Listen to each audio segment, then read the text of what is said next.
All right, guys, this is Thomas Bird. I'm here with Tabletop Life. This is our Academy series. We're on episode 2 of our terrain series. If you haven't watched episode 1, definitely go back and check that out. We'll have the links in the description below. But today's topic is player place terrain. So we really want to give you kind of the general principles, go over the basic rules of the player place terrain plan that we use here in Atlanta, and then also kind of give you a quick top 10 of do's and don'ts that you definitely want to consider or don't do when you're going to put player place terrain down.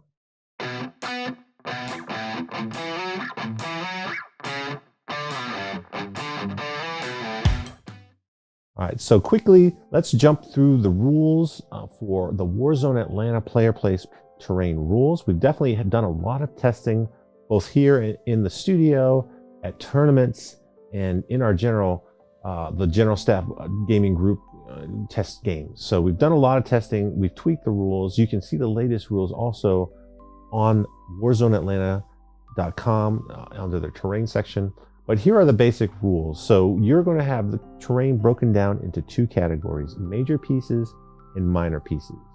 Major pieces, as you might expect, are a little bit larger. Those include ruins, large forests, big craters, container stacks. So you're definitely going to see different types of terrain. We'll go through these pieces one by one so you kind of see some of the dimensions and some of the rules that are attached to them.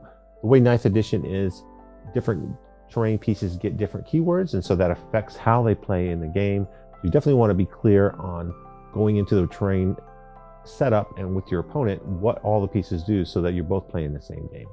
But that's all written down, that's all standardized, so there's no guessing. You should know ahead of time a ruin has these keywords, a crater has those keywords, etc. So 10 major pieces. Minor pieces are going to be smaller pieces. So you're going to be small walls, maybe a small forest or a small crater, maybe some barricades or some little munition boxes, something to give cover, small pieces that's going to make up the whole table. So if you talk about 10 pieces that are major, 8 pieces that are minor, that's 18 pieces of terrain per table. The Warzone series set has several different table layouts, so not every table is going to look exactly the same. Some tables may have more forests, some may have more ruins, some may have more container stacks. There is a good mix, so you're not playing on the same static table every time. Sometimes when you play player place terrain or even preset terrain, you might get a place where every piece of terrain is the same. Just from a hobby and just from a playing perspective, it's nice to have some variety into the setup.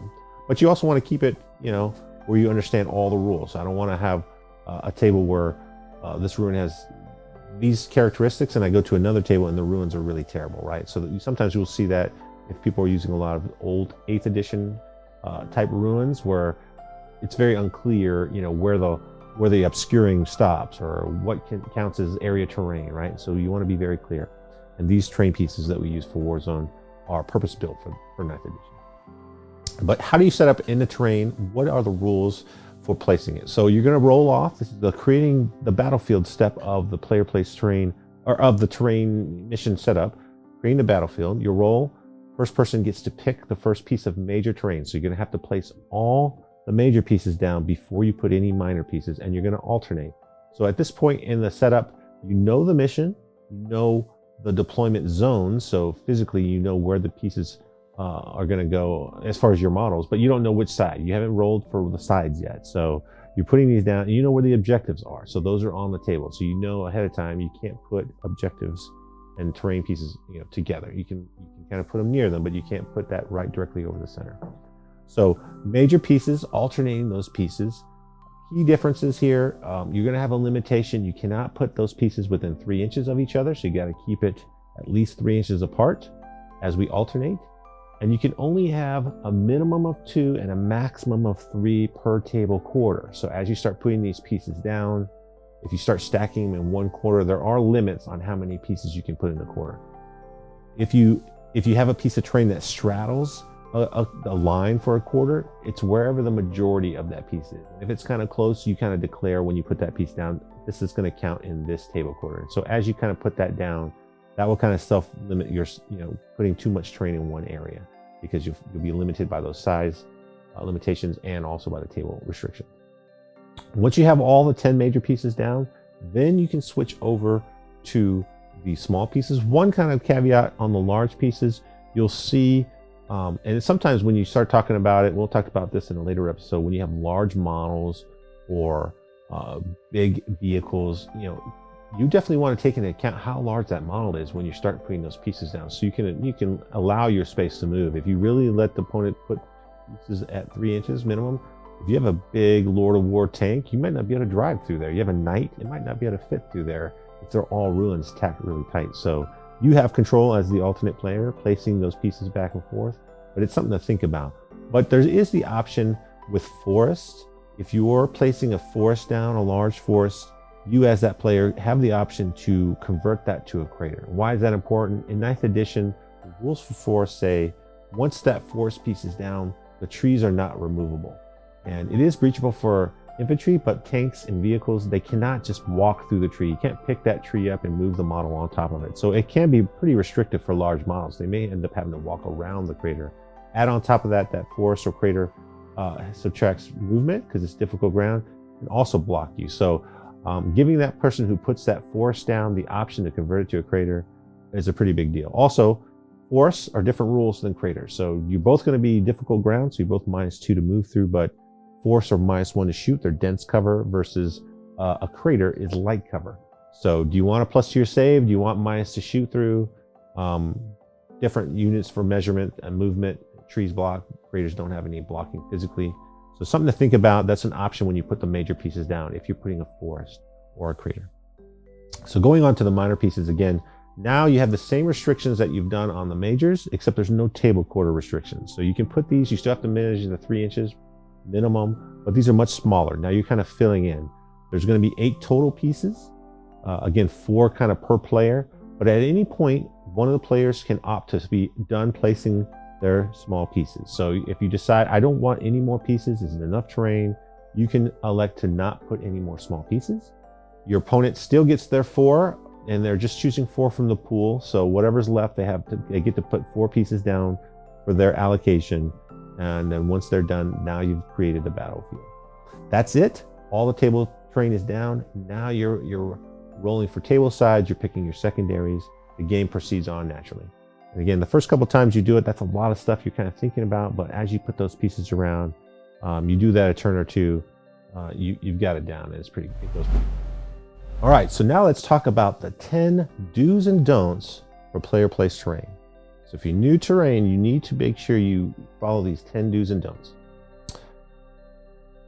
Number 1, don't overstack your deployment zone. Again, you're placing these pieces, you do not know which side you're on. If you put all of the ruins in one side of your deployment zone, your opponent may want a full shooting gallery. He may want to pick that side. Until you roll, you may lose the roll and get stuck on the wrong side. So be mindful of that. It's all fun and good to stack the terrain all on one side, thinking that you're going to go on that side and then lose the roll and just be stuck with open eyes being on the wrong side and lose the game. So you don't want to overstack the terrain. That's a trap I see a lot of new players fall into. They just think that they're going to win that roll, and then when they don't, all of a sudden they don't have a plan for what happens next. Don't fall in love with your table side. I'm guilty of this. Number 1, we all kind of got to that tournament with playing that game, and then you roll for sides, and then you're like, well, I'm just going to stay over here because I don't want to move. Take the lazy way out. Well, sometimes the savvy player will stack the terrain where it's slightly at a disadvantage on your side where you're standing, because they're hoping if they lose that roll, you'll just blindly pick the side that you're standing on because you don't want to move. So you definitely want to be careful and mindful of that. When you're putting the terrain down, you do not know what side you're on. It's okay to move. Like, that's all part of the game. Why do you even roll for it otherwise, right? So just keep that in mind. Make sure you're stacking the terrain as you're playing the game, not knowing what side you're on, because you can definitely end up wanting to pick the other side, and you need to be prepared to make that choice. Number 3, don't assume your opponent wants a balanced board. It's real easy to just think about your army in a general standpoint. I want the board to look good. I want it to be symmetrical. I want to put pieces here. I want to put pieces there so it's even and it's fair. When you bring your army, you're not bringing units to pick the most fair units. You're bringing the units that are going to be the most efficient, that are going to do the most work, that play for your play style. The terrain should be no different. You should be building that terrain and moving those pieces on how your army works or to stymie your opponent, right? You should not be trying to make it even, because your opponent shouldn't be doing that either. So if you're making a balanced board and they're trying to tailor it to their army, that's going to win out for them. So you don't want to give them any advantages in the building of the terrain, and you don't want to assume that they're just building it nice and even. Number 4 on the list, don't blindly mirror your opponent's terrain placement. Number 4 on the list, don't blindly follow your opponent's and mirror his deployment pieces. Jeez. Reset. All right, here we go. Okay, placement. Number 4, don't blindly mirror your opponent's terrain placement. It's real easy to just see, well, he put a ruin on his deployment zone. And again, it's not his until he rolls for the side, but I'm going to put one exactly the same to keep it even on my side. Again, you're not trying to build that balanced board. Those two kind of go hand in hand. And I see opponents doing that. And it's real easy if you're watching. If you want somebody to put a piece of terrain in a certain place, you can put a piece in the opposite part of the board and they'll just blindly go put it there too. And that's really not always beneficial to you, right? So you got to look at it like, I don't want a forest here. I don't want a forest anywhere near me because it's going to make me -1 to shoot. Let me put it off in this corner and see if my opponent will put the other forest off in his corner. Now it's out of play for both of us, and I'm really happy because I'm the only one who cares about -1 to hit from the forest, right? So that's the kind of example of that. Don't just blindly put it. Again, you should be having a plan. You should think about how that terrain affects you, what it is that my army wants to do, what it is my opponent wants to do, and I should be putting terrain accordingly. Don't just follow and copy what your opponent does. Number 5, this is a big one. Don't eyeball distances or measurements when you can actually measure it. Like, just because I think that's 12 inches, you have a tape measure, you're measuring, you know where the deployment zone is. Don't just think I have this ruin in the perfect spot for my deployment zone. Measure it. Know where your deployment zone is ahead of time so that you can know, if I'm putting this to get cover in my deployment zone, I want to know exactly where my deployment zone is. And also, if I say I want this objective so I can run from this terrain piece to that terrain piece, I need to know what that distance is. There's no reason to just guess when you can measure. So just take a little extra time. If I'm putting this piece down, be a little bit proactive about measuring it. And it's okay to understand that distance and even talk out loud. Sometimes you can use that as misinformation for your opponent. Sometimes it's just really kind of, I need to be clear that when I do that move in the opening of the game, there's no question from my opponent that that's enough distance to make it over that. A second piece is know how big your bases are and can your unit physically fit. Sometimes that requires a little bit of pre-planning. Sometimes it says, let me do this before I put this piece out. Can all my models fit, right? You don't want to spend a lot of time on the terrain placement. Again, as you kind of get practice with it, that will go more quickly. But if I have a unit of 20 Hellions or maybe 10 intercessors, or maybe 10 heavy intercessors with the bigger bases, and I want to hide behind this ruin, and I want to make sure you cannot shoot me on the first turn. Well, it's nothing worse than putting that piece of terrain down, winning the roll of sides, and putting all those guys back there to realize that they can't all fit, right? There's no reason you shouldn't know that ahead of time. So definitely make sure you measure, make sure you understand distances, and make sure if you're going to hide guys behind a terrain piece that you understand and you can see that they physically do fit and they are blocked, right? So understand the terrain pieces. So now number 6, do consider more than just your turn 1 deployment. So understanding where I'm going to hide on turn 1 in case my opponent goes first or in case I go first, that's great. That's important. That's very important. But if I don't have a plan past, I'm just putting my guys down on turn 1 and I'm safe, I may be in big trouble on turn 2. Like, where am I going to move to? Am I going to have a lane of fire to shoot? Is he going to have a lane of fire to shoot at me if I come out? Understanding what it is that is going to happen in the later parts of the game really will dictate how you want to set that terrain up. Maybe I'm going to run on the first turn, or maybe his army has no shooting at long range, so I don't necessarily need to ruin all the way back in my deployment zone. Having the line of sights blocking further up on the board where I can now move up into position, that will give me an advantage later. Those are things to consider, right? So don't necessarily assume I just have to have a ruin in my backfield to keep me safe on turn 1. It really is dictated on what your opponent does. Do consider your opponent's secondaries.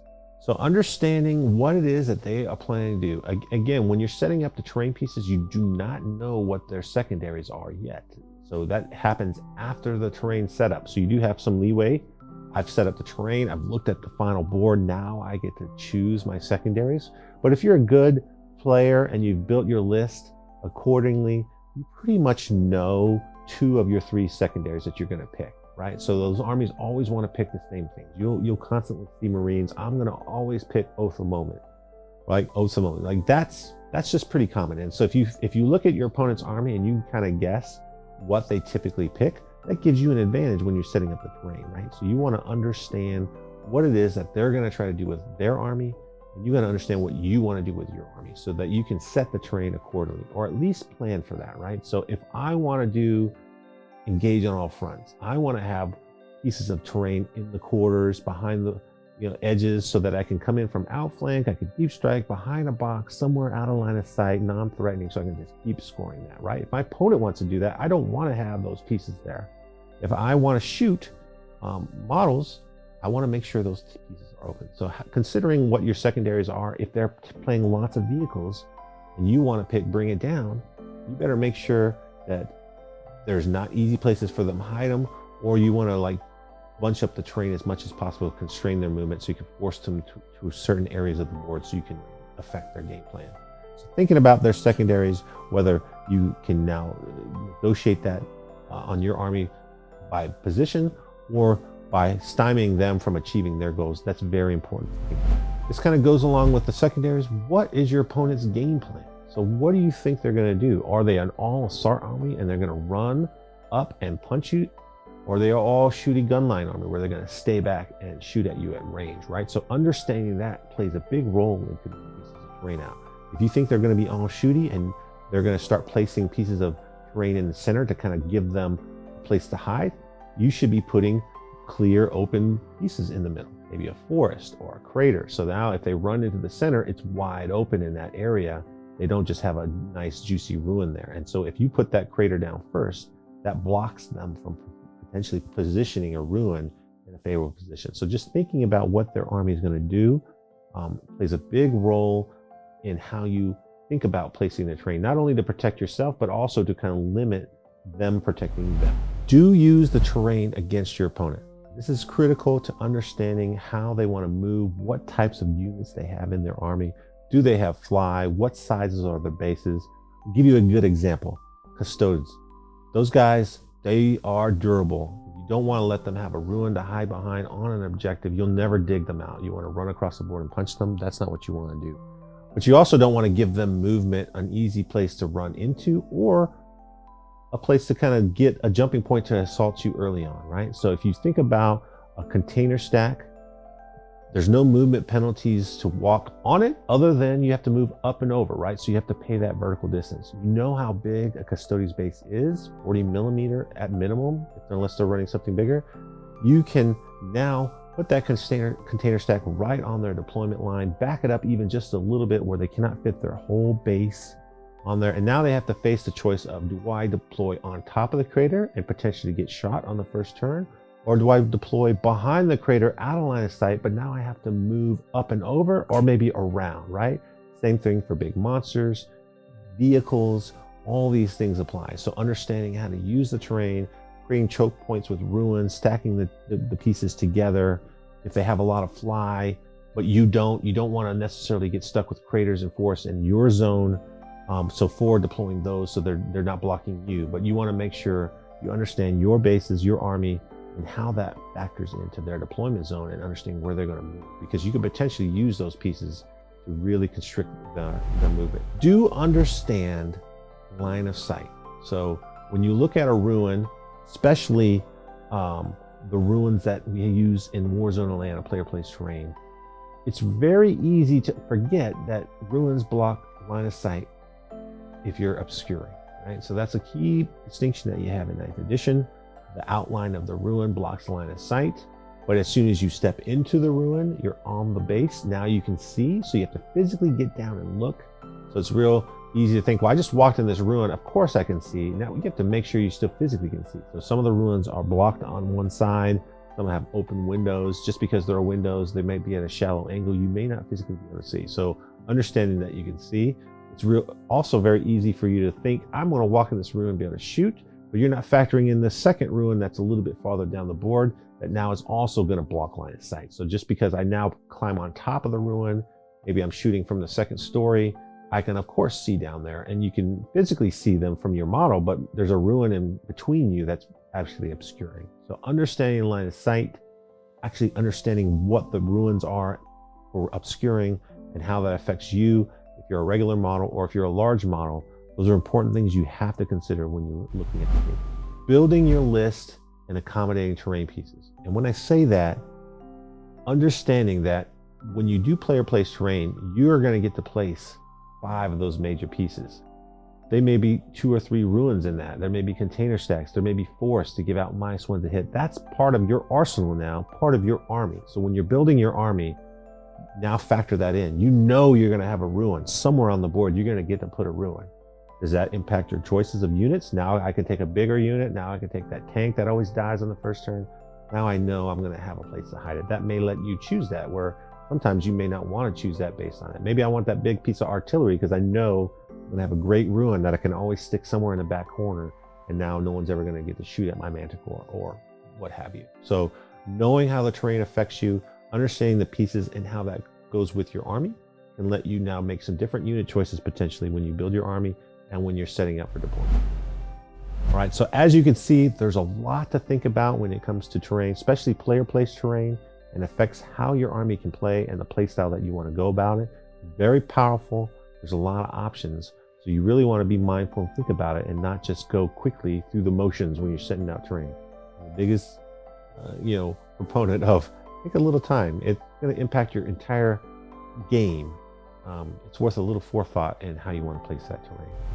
Thanks for watching. That just wraps up episode 2 of our terrain series. Talked about the 10 do's and don'ts. Make sure you know player place terrain, what to do and what not to do. Join us next time for episode 3, where we talk about specific examples. We'll go into different player place terrain strategies when we talk about large models, assault armies, gun lines. How you do that, what do you want to do? Join us next time. Like, subscribe, do all those fun things. We'll see you next time.